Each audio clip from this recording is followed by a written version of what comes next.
Before we go, because it's going to be a shorter pod than usual because we are recording this very, very late, I want to look forward a little bit more at this national championship matchup because it is so unlikely. It is so intriguing. There are just so many incredible storylines. Because Miami, we have to remember, was the number 10 seed. They were the last team Yes. into the bracket as an at-large.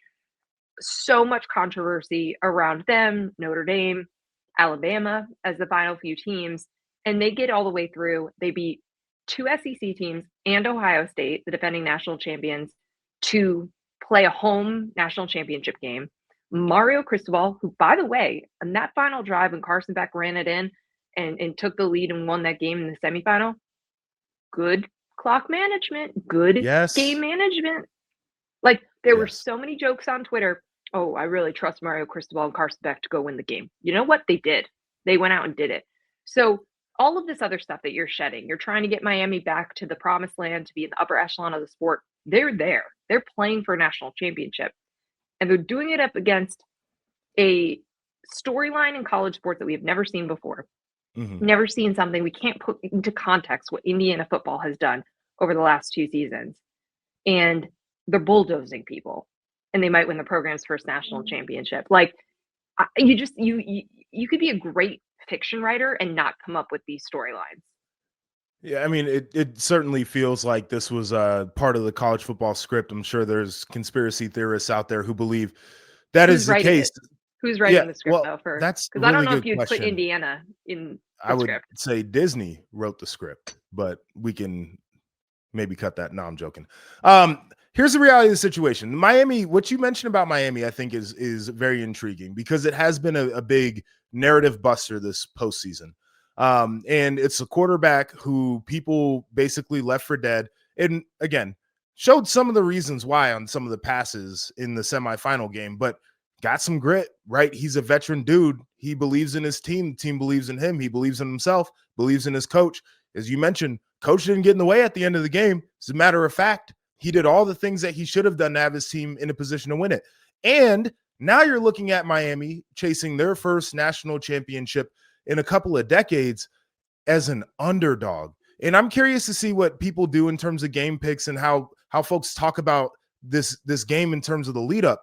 Because if I'm Mario, I'm clipping everything where guys like me are like, oh, Signetti is the greatest thing in the Yep. world, and this team is Yep. impossible to beat, and they don't have a weakness. I'm curious to see Miami as an underdog and what that means. But then once again, you flip it over to the other side.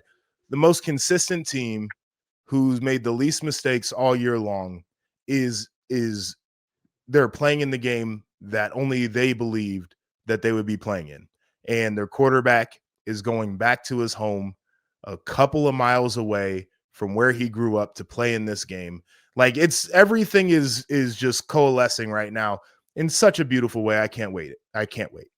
Yeah, we'll both be there. We'll be on site. We'll have instant reactions. It's going to be so much fun. And again, I think this is a great championship game for college football. I think this whole 12-team playoff has been really good for the sport because we talked about this during the semifinals, but I want to underscore it. The fact that Miami would not have been in this thing if it were a 4-team playoff, the fact that Miami was a lot of people didn't think they should be in a 12-team playoff. That validates things for the selection committee, even though it shouldn't. No doubt. But they're probably feeling pretty good about themselves. I'm sure they're Googling, searching everyone who said the committee got it right. The committee got it right. Yeah. But The you committee also had a have bad process, but they got the right outcome. Let's not bad celebrate. process, probably the wrong seating as well. But Yes. Miami should have been in there. Notre Dame probably should have still been in there as well. Agreed. Neither here nor there. Right. But you have that, right? The idea of like the reason this thing has 12 spots in the first place.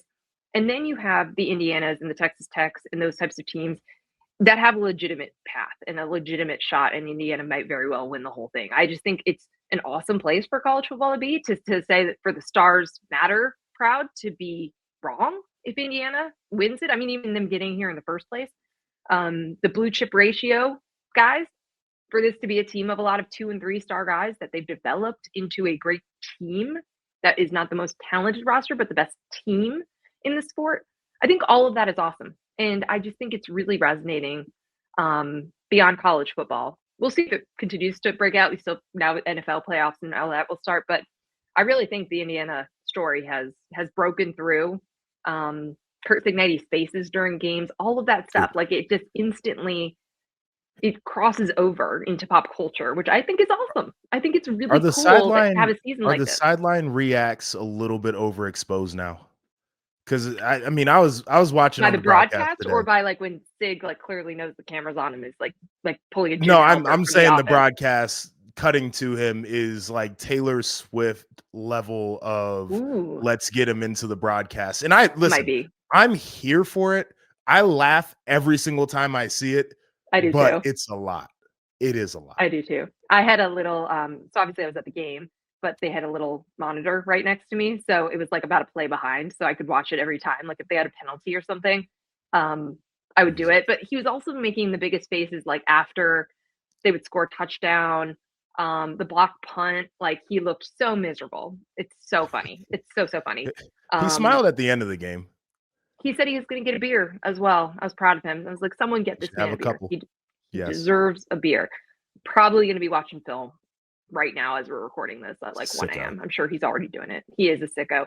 And he's a sicko that's about to play for a national championship. It is going to be awesome. We're going to have a much deeper dive preview. We'll go through all the different key matchups and where we think the game is going to be decided. We'll both be at media day, so we'll have some insights from talking to players and coaches. And then, of course, as I said, we're going to be very much a live reaction show for the national championship game on the 19th. We'll be together. We will have video capabilities with us, and it should be really cool. And it should be a great story.